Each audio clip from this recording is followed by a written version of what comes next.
Well, welcome back to another episode of 42nd Street Pete's Grindhouse. This episode might be a tad controversial, but anyway, who was I to ever shy away from controversy, right? Goes back to one of my favorite actors. When I was a little kid, a lot of westerns on TV, and Maverick was one of them, starring James Garner. Well, I sort of liked James, and when he left, TV, he did a bunch of movies. And I believe it was around, I'm thinking 69, he did a film called Support Your Local Sheriff, where basically he was cast with a who's who of Western character actors, including Jack Elam, Walter Brennan, Gene Evans, Bruce Dern, a ton more. And basically, it was a comedy where he was going to Australia, but this was a boon gold town and they needed a sheriff because all the sheriffs were getting killed. And they give him the job of sheriff. And they pair him with veteran-heavy Jack Elam, who really had a flair for comedy.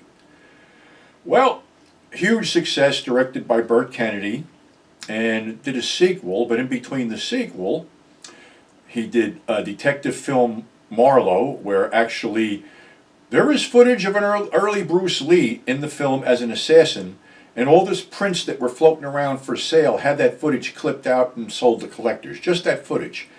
So that was Marlowe, and then he did something else. Damn, I can't recall. But then he did Support Your Local Gunfighter, another one directed by Burt Kennedy, where the premise was he was going to be a gunfighter to protect this town from these bandits in the mine and all this other stuff. Again, paired with Jack Elam. Chuck Connors was in it, Harry Morgan, Henry Jones, a bunch of people from the other movie. So again, this was all comedy. And, Garner had this flippant, wise-ass, persona that actually worked in this, where he wasn't being abusive. He was just basically conning people. So then we come to 1971's The Skin Game, which was also supposed to be directed by Burt Kennedy, but Paul Bogart wound up doing it, but then he contracted hepatitis or something during it, and it was finished by Gordon Douglas, whose career goes back to The Little Rascals and the sci-fi classic Them, and also one of my favorite westerns, Rio Conchos. So anyway, this is a comedy about slavery. Now, bear in mind, this is 1971. Things are a lot different. So, of course, I'm going to go see this thing. I like James Garner, and it's got who the hell? Lou Gossett with hair, Ed Asner, Susan Clark, and Andrew Duggan. And the premise is that Lou Gossett plays this character, Jason, who is from New Jersey, who is a free, educated black man. And he hooks up with Quincy, played by Garner, who is a free, educated white con man. They are both con men. This is the deal. They go from town to town, and Quincy sells Jason. Of course, Jason hams it up like, please, master, don't sell me. I don't have to eat 3 meals a day. I can eat 1 meal a day. And then, Quincy going, we've been together for so long, and I really hate to part with him, but things are bad. So the whole deal is, after he sells him, he breaks him out. And they go to another town and pull the same scam all over again. Now they got a quite sizable bank account, up in Chicago. So they're going to go, on the way out of this last episode where he sells them, they run into a slaver played by Ed Asner. That's right, TV's Lou Grant. And Ed makes a couple, and I'm not going to use the words here, but they will be in a future issue of Grindhouse Resurrection when I go over the film more in depth, that he's willing to pay $200 for Jason, and he knows out of the 20 he's got over there that he'll lose 5 on the way down. Yeah, it's racist, it's in poor taste, but again, go back to the era. So anyway, he refuses, and this gives the two of them like this little thing like, maybe we shouldn't do this anymore, maybe we've done this for too long and let's not do it, but they got to do one last score. So they go, I think it's Nebraska, where they run into another grifter played by Susan Clark, who was all over them. She's hugging Quincy and, oh, you're such a good man, this and that and the other thing. And Jason remarks, well, she got your watch and that $5 gold piece. And he says, you just saw this and didn't do anything about it? And he goes, well, no, who am I to say anything? So anyway, she got him.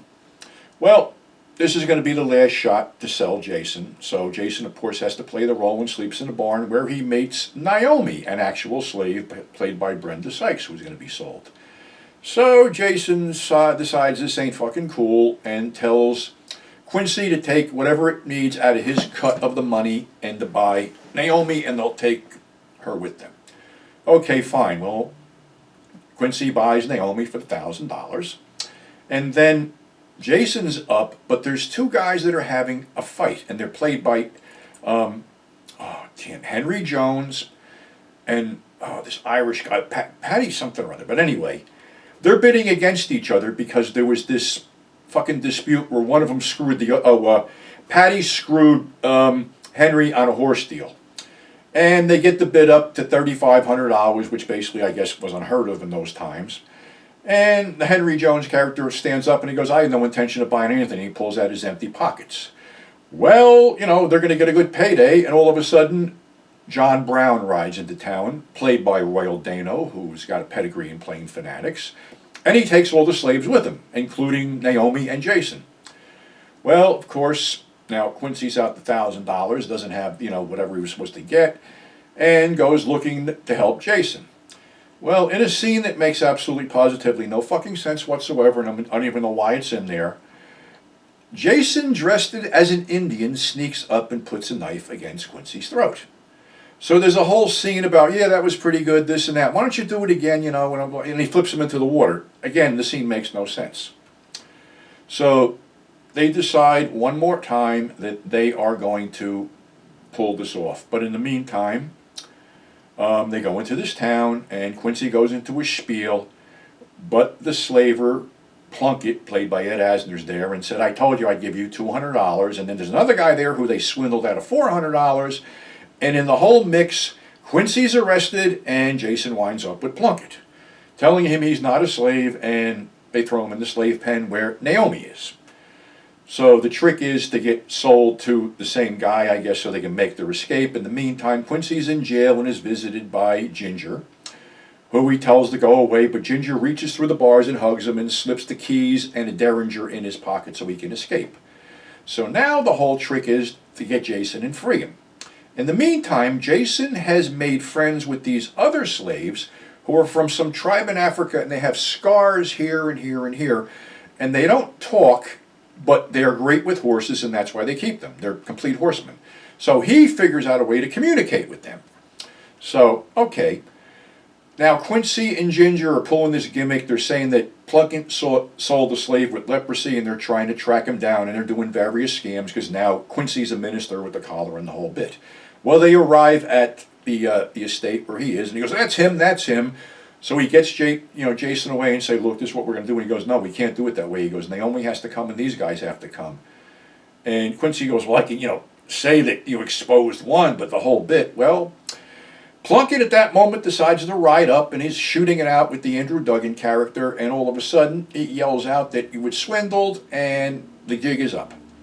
Quincy is dragged out and tied to a pole, and he is told that being that he likes to hang with blank, he can be treated like blank, and they start to whip him. Jason loses his shit and attacks the slaver and gets a hold of a gun.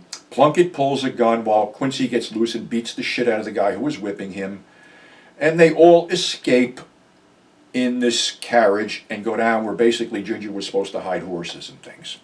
And they all wind up in Mexico. And then they decide, that Jason wants to stay there because he's responsible for all these people now and stuff.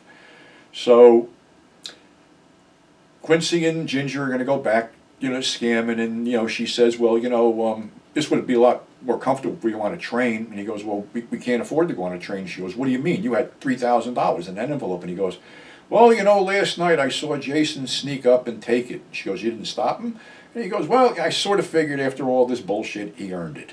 So he goes, but I got this bank book, and I got $10,000 up in our bank in Chicago. And she says, well, you had this bank book. Now I have it. Now I have it. And just had to hold on to a man, and she takes off with him chasing behind her. And that's how it ends.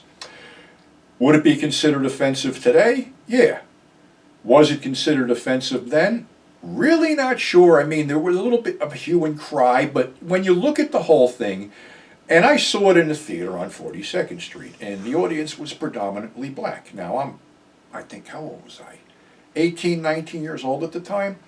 And when the first N-bomb was dropped, I'm like looking over my shoulder going, okay, where's the nearest exit in case somebody wants to get stupid?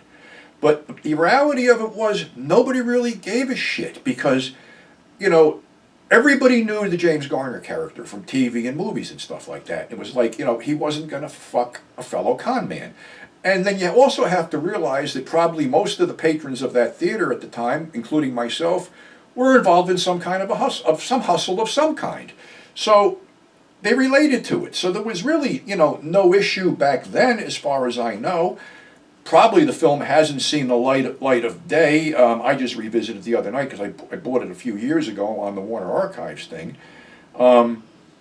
You know, and it, you know, like I said, it's weird to see, you know, Ed Asner dropping the N-bomb and, you know, using that over there, and, you know, but it is what it is. It was a different time period, and, you know, that's what I try to explain to people, that, you know, really this didn't have the impact then that it seems to have now, where everybody takes offense.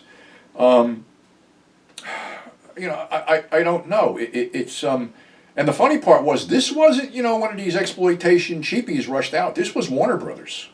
This was produced by a major studio with major stars and a major director. And do I find it humorous? Yeah, there was some funny shit in there because, you know, both of them play it up to the hill. Lou Gossett's excellent. I mean, he goes to through the whole motions of, you know, things. And it's, you know, it's just really strange the way things have changed over the last 30 years. I have always had total respect for all kinds of actors, black, white, Asian, whatever. I mean, you know, they're craftsmen. This is what they do. And, you know, I can also remember somebody saying something about the Charlie Chan movies had resurfaced on streaming, and some people were getting their panties in a knot over the role that Mantan Moreland played in these movies. Now, you're going back to the 30s. And, you know, there wasn't really a lot of roles for black people back then, black actors and stuff. But Mantan was a comedian. I think he was a nightclub guy or something like this. So, you know, when he was doing these things, and even, you know, I think he did 2 zombie movies that I know of for Monogram, King of the Zombies and Revenge of the Zombies. And as a kid watching this, I never saw a black man making a fool out of himself. I saw some guy who I thought was genuinely funny, and he was comic relief in a horror movie, and he played it up to the hilt. And I remember Sid Haig telling me that, you know, when they did Spider Baby, that, you know, here was this guy who hadn't done anything in a long time, and he was just so fucking grateful and so happy just to have the opportunity to work again. And to start making these older films disappear because of this fucking preconceived notion that it's exploitive and racist, well, it is to a certain extent, but you're also tarnishing a man's legacy. You're making a man's career vanish because you're being judgmental. And I don't think it's fair. I mean, it is what it is, you know, and as you go into the 70s, and as I've said, people capitalized on that word. And it wasn't only a white exploitation guy. It was Fred Williamson. It was Larry. It was a bunch of guys. I mean, they knew it would draw money. They knew it would, you know, draw people in. It drew a certain amount of outrage, but not to the extent where, you know, these cancel culture people are so outraged today. So, again, you know, I enjoy everybody's work. I enjoy all genres of films. And, you know, somebody's, you know, legacy shouldn't be tarnished just because somebody wants to be fucking PC. So, you know, Skin Game's worth a watch if you're, you know, not thin skin. Since that you're not thin skin yet, that was good.